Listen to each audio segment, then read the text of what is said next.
अस्सलामुअलैकुम, आप देख रहे हैं प्रोग्राम जुर्म के बाद और मैं हूं आपकी मेज़बान सोनिया खान। लाहौर के एक पोश इलाके में हम इस वक्त मौजूद हैं, यानी कि DHA में। जिस घर के सामने मैं इस वक्त खड़ी हूं, अकम में ये जो गेट है इसके बिल्कुल सामने आज से चंद रोज़ कबल सुबह के टाइम सहरी के बाद यहाँ पे एक होंडा सिविक गाड़ी खड़ी होती है। गाड़ी से 4 मुसल्लह अफराद बड़ी बेबाकी से उतरते हैं, घर के अंदर दाखिल होते हैं। लेफ्ट साइड पे गार्ड बैठा है, गार्ड को यरगमाल बनाते हैं। कुछ फैमिली मेंबर्स जो कि बाहर से सैरी करके आ रहे थे उनको यरगमाल बनाते हैं और इस घर में दाखिल हो जाते हैं।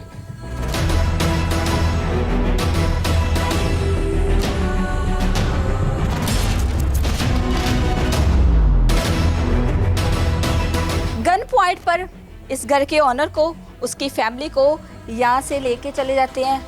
अंदर ड्राइंग रूम में 20 मिनट तक फैमिली को यरगमाल बनाए रखते हैं।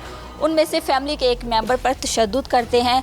उसके बाद लूट मार, जेवरात, नकदी और बहुत कुछ लेकर बड़ी बेबाकी से यहाँ से फरार हो जाते हैं।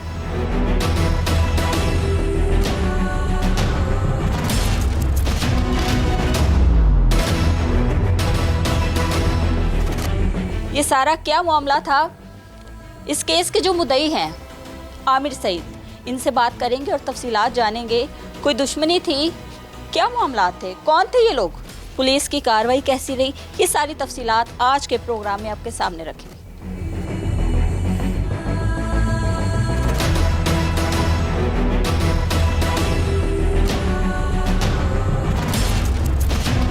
मलिक आमिर सईद साहब जो कि इस घर के ऑनर हैं, मुद्दई मुकदमा है, हमारे साथ मौजूद हैं। सारी तफसीलात जानेंगे। अस्सलाम वालेकुम। कैसे आप? ठीक है, अल्लाह का शुक्र, करम अल्लाह की ज़ात। सर बताइएगा किस डेट की वारदात है और कैसे ये सब कुछ हुआ? 14th की सुबह अर्ली मॉर्निंग हम लोग सैरी करके घर वापस आ रही थी पूरी फैमिली। और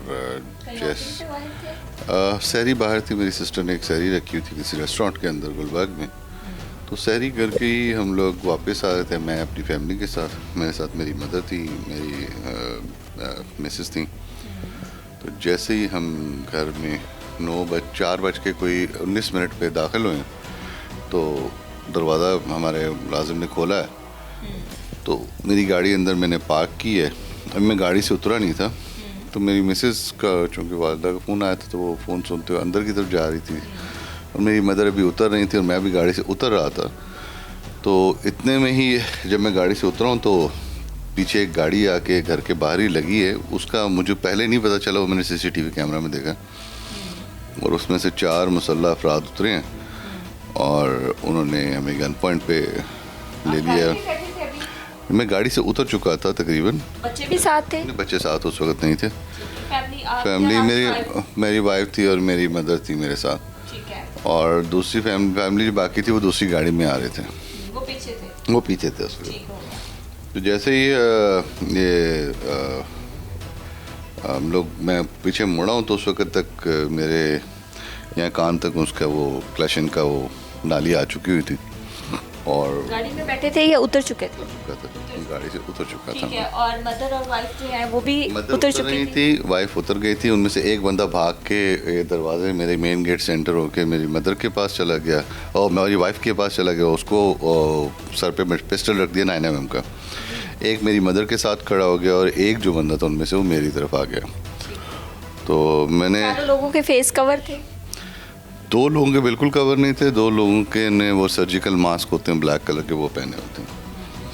और उसके अंदर उस वक़्त कुछ इतना स्पीडी सब कुछ उन्होंने एक्शन किया कि कुछ समझ नहीं आया।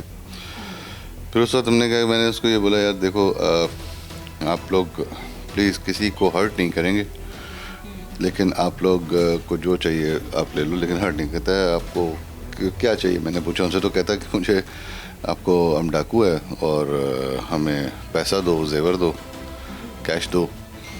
मैंने उसको बोला, यार प्लीज़ आपने किसी को मेरे घर में हर्ट नहीं करना, ठीक है, बाकी आप लोग जो कहते हो आप कर लें। तो उन्होंने कहा जी चलो अंदर चलो।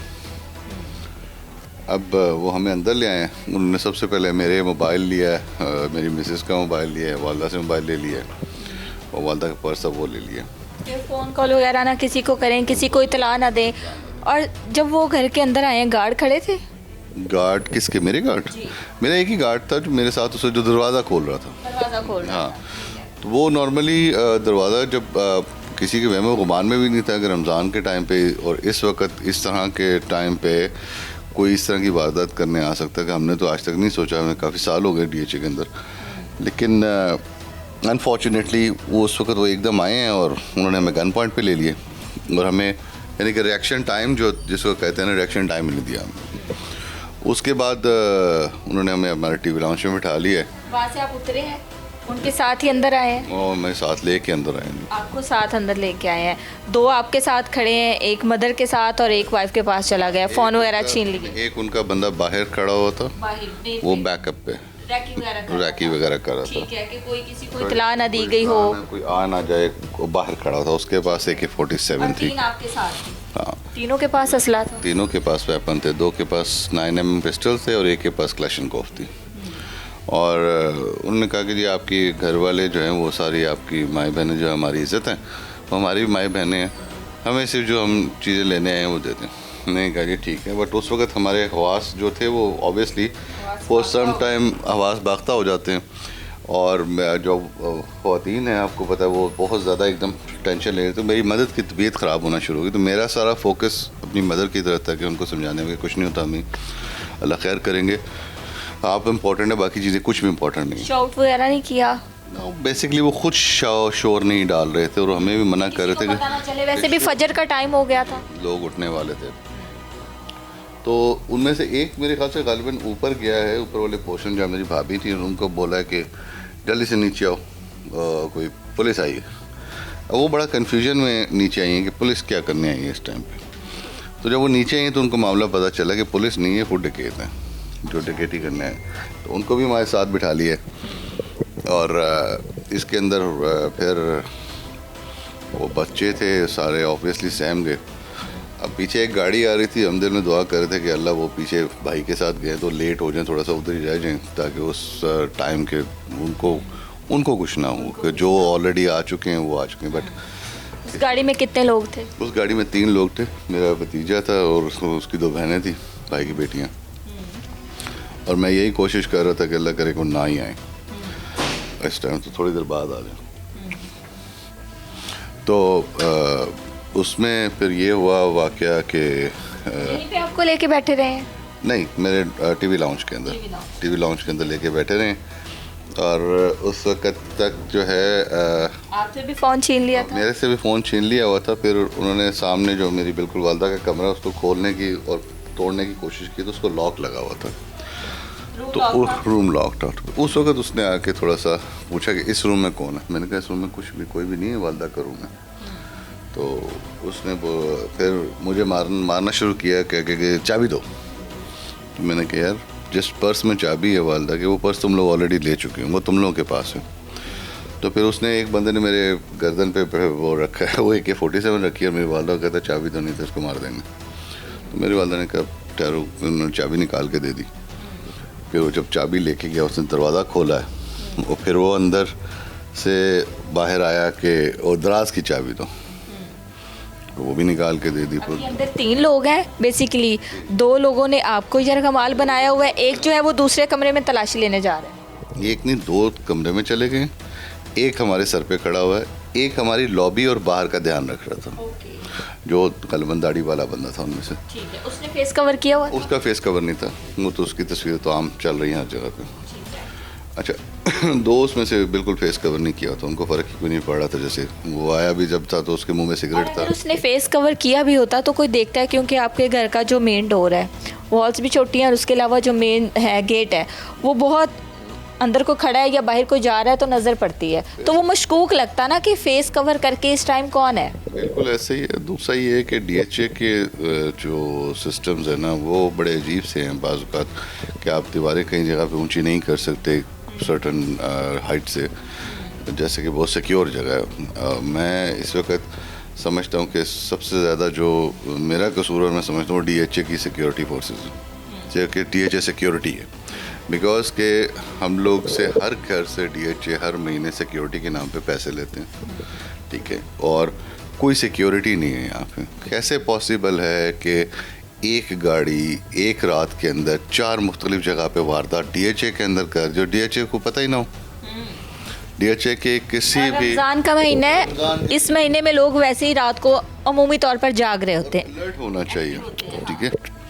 ये चीज़, और कई डीएचए की गलियां इतनी अंधेरी हैं कि लोग नहीं चलाते, तो कम से कम डीएचए अगर आपसे मंथली चार्जेस लेता है तो कम से कम उनको ये चाहिए कि हर राउंड अबाउट के ऊपर जो इनके इलेक्ट्रिक पोल लगे हुए हैं उस पर कम से कम, आजकल एसएमडीज़ आ गई हैं, एलईडीज़ आ गई हैं, वो कॉप लाइट्स आ गई हैं कि वो बिल भी इतने नहीं आते, तो वो लगा दें।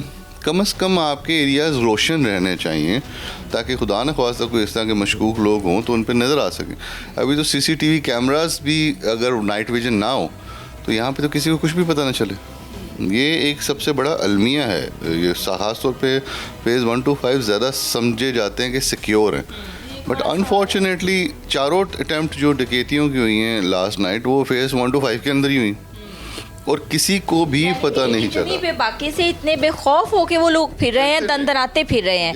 अच्छा, मोस्टली सोसाइटीज़ में एंटर होना है तो गाड़ियों की प्रॉपर जो है इन्वेस्टिगेशन की जाती है, गाड़ी का नंबर। और कुछ सोसाइटीज़ तो ऐसी हैं जिसमें अगर कहें ना कि हमने फ़लाँ के घर जाना है तो बाकायदा उनको कॉल की जाती है और पूछा जाता है कि आपके कोई गेस्ट आए हैं, इस तरह ये गाड़ी का नंबर है, इस तरह भी होता है। बिल्कुल ऐसे ही है। देखें, जब हम बहुत सालों पहले जब डीएचए में होते थे ना तो डीएचए के स्टिकर्स मिलते थे, जो रेजिडेंट्स होते थे गाड़ियों पे डीएचए के स्टिकर्स लगते थे, उनकी चेकिंग होती थी। बट आहिस्ता आहिस्ता जैसे जैसे डीएचए एक्सपैंड करता गया है, इन्होंने वो सिस्टम ही ख़त्म कर दिया। अब मकसद सिर्फ कमाना है, यानी कि करोड़ों रुपए की यहाँ पे ज़मीन की वैल्यूज़ हैं, करोड़ों रुपए इन्वेस्टमेंट लोग ऊपर करके घर बनाते हैं और उसके बाद आप पर मंथ डीएचए को एक फ़ीस पे कर रहे हैं हर चीज़ की। आपने गार्बेज की देनी है, आपने हॉर्टिकल्चर की देनी है, आपने सिक्योरिटी की देनी है। कुछ 6-7 हज़ार रुपये हर बंदा पे कर रहा है डीएचए के अंदर। वो पैसे फिर किधर जाते हैं अगर सिक्योरिटी भी नहीं लगते? यानी कि ये क्या बराए नाम सिक्योरिटी के मोटरसाइकिलें दे दिए हैं और आप घूमना है बस आपने। और खुदा न ख्वास्ता मैंने तो आज तक कभी नहीं सुना कि डीएचए के किसी बंदे ने किसी डाकू को इंटरसेप्ट किया हो। मेरी सुनने में नहीं आया। लेकिन फिर ऐसी सिक्योरिटी का फ़ायदा क्या है?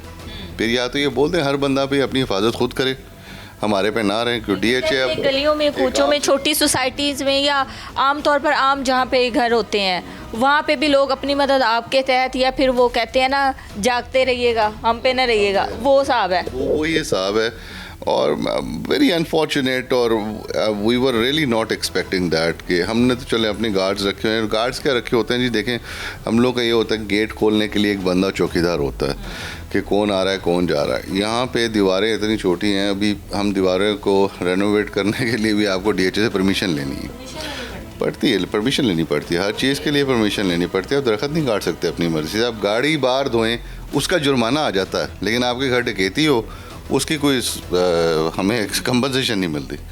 ये एक उसमें लंबी तान के सोए। ये this is very very unfortunate कि डीएचए इंतज़ामिया को लाजम इस पर कोई ना कोई एक्शन लेना चाहिए। अपनी क्या फ़ायदा है इतनी सिक्योरिटी रखने का? क्या है ये सिर्फ इशारों? एक पोश इलाका है। देखें, आप डीएचए, हम तो 3 में बात कर रहे हैं, आप 5-6 में चले जाएं, 6 के अंदर कोई 20-20 करोड़ के कनाल के घर बिक रहे हैं।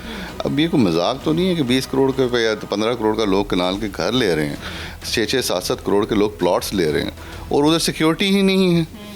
फेज़ 3 जो सबसे पहले फेजेस में से डीएचए के है, जो सबसे वो फेजेस कहलाते हैं जिनके अंदर लोग सबसे पहले डीएचए में रहायशी वो आए हैं, आप उनको भी कवर नहीं कर पा रहे हैं।